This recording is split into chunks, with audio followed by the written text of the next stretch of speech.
Hundreds of eyewitnesses have seen objects such as this in close proximity to crop circles, or near a place where a crop circle would later be found.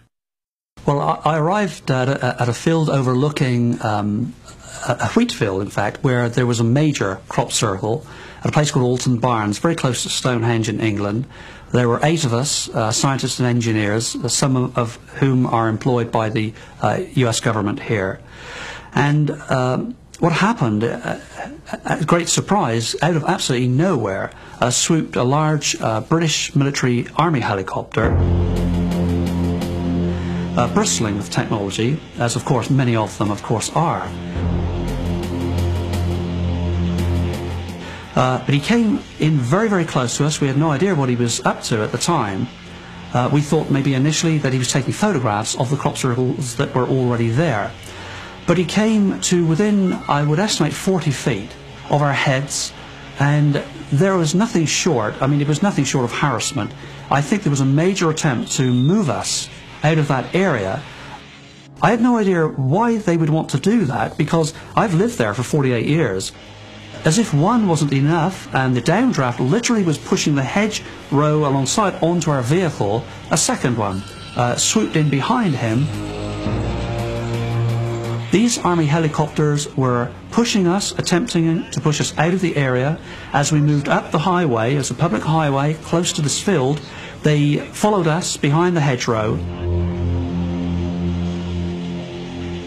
But then we stopped, and one of them moved away rapidly from us over the top of this large pattern and moved up to approach a small sphere of light, pulsing. I would estimate it was probably 18 inches or so in diameter, pulsing, and the helicopter came right up to it.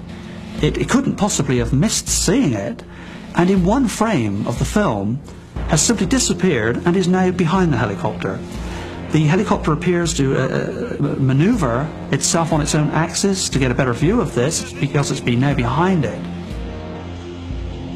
The second helicopter is in touch, of course, by radio control, by radio communications, and is being told to back his helicopter up as opposed to turn it.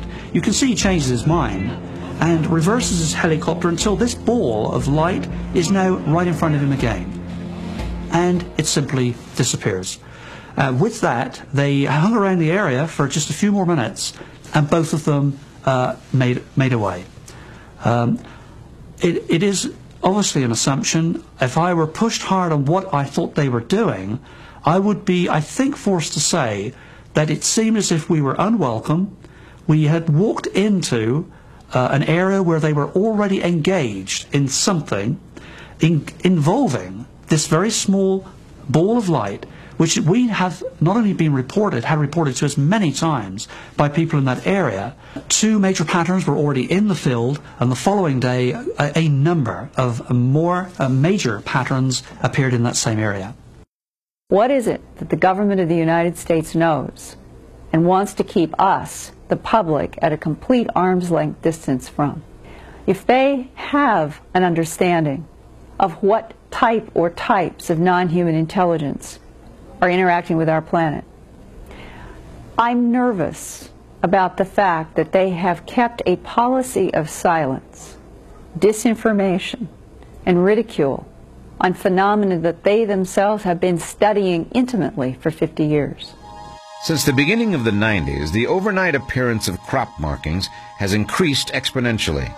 Scarcely a day goes by that a new formation is not reported somewhere in the world. Even more amazing have been the changes in the patterns, from simple circles and rings to markings that are, with each new report, growing in size and complexity. More importantly, the phenomenon has shown intelligent reaction to the theories of the researchers. When it was said freak winds on hillsides caused the circles, the crop circles moved to flat, open areas. When men armed with planks of wood were suggested as the culprits, circles developed in canola, one of the most brittle plants possible. If balloons were said to have been the means of making the circles, they would suddenly appear directly beneath high-voltage wires. At the height of the hoaxing, an American tourist etched out huge letters on the side of a hill, "Talk to us."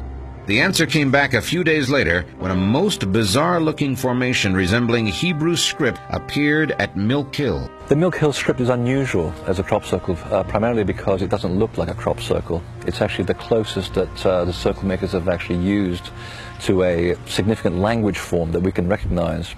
Now, this language form was actually analyzed by 12 scientists using 40,000 different permutations of words and using every conceivable language known to mankind.